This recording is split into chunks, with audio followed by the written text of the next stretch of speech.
You know, Deborah does a program for human rights. Yes. And this is all about human rights anyway, you know, what we're dealing with. And major human rights. And, but, you know, who knows where our human rights are going. It's strange, but. That's true. Anyway, this is Shalom Kalnicki. He happened to be a student of mine at Montefiore Medical Center when I was a teacher in medicine, and I'm very proud of him. He is a major force in the medical world. Tell us exactly, Shalom, your title now, because you were director of radiotherapy, but now you have more. I am the chairman of radiation oncology, as it's called now, and I am also the coordinator of the clinical activities of the Cancer Center at Montefiore Einstein. And he's been in the forefront of this coronavirus pandemic rather. And I'm going to ask him, from the experience of the coronavirus 19 pandemic, what have you learned about life? And what have you learned about your own life? I've learned about life that despite the fact, unfortunately, despite the fact that we are globalized and connected, and we live in times of internet, and the whole world has become, quote, a smaller place, that we still haven't learned how to get signals from elsewhere early enough. We were simply watching here what was happening in China, then in the Middle East, then in Europe.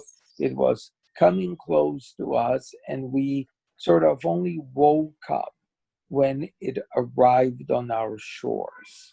And I learned that we think we are connected to other peoples, to other countries, to other cultures, but we are so disconnected. We are so insular.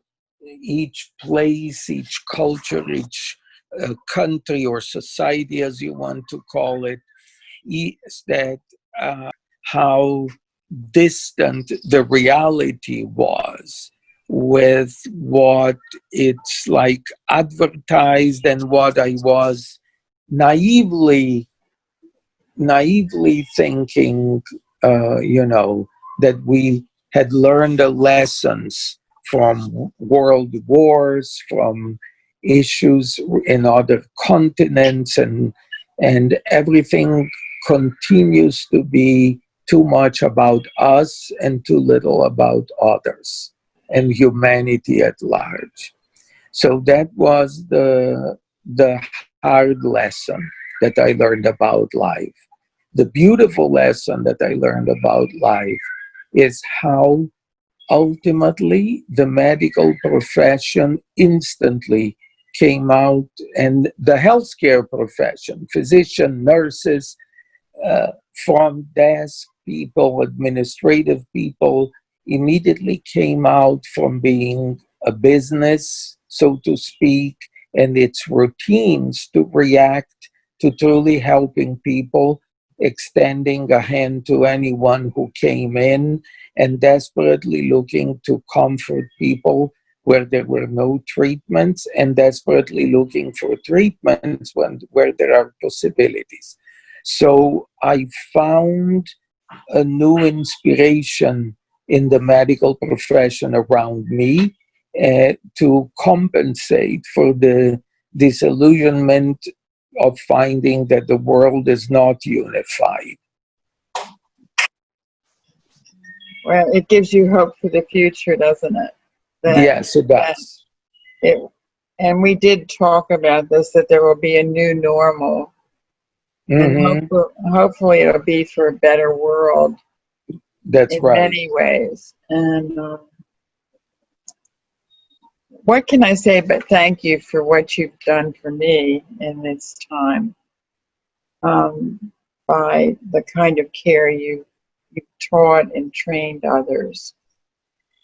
Um, I learned it from you. So I'm trying to recreate your teachings as much as we can, and I'm trying to disseminate them as strongly as I can, so to in an attempt to perpetuate your legacy for generations to come, because it must be so. Thank you so much. Thank you. I love you for that.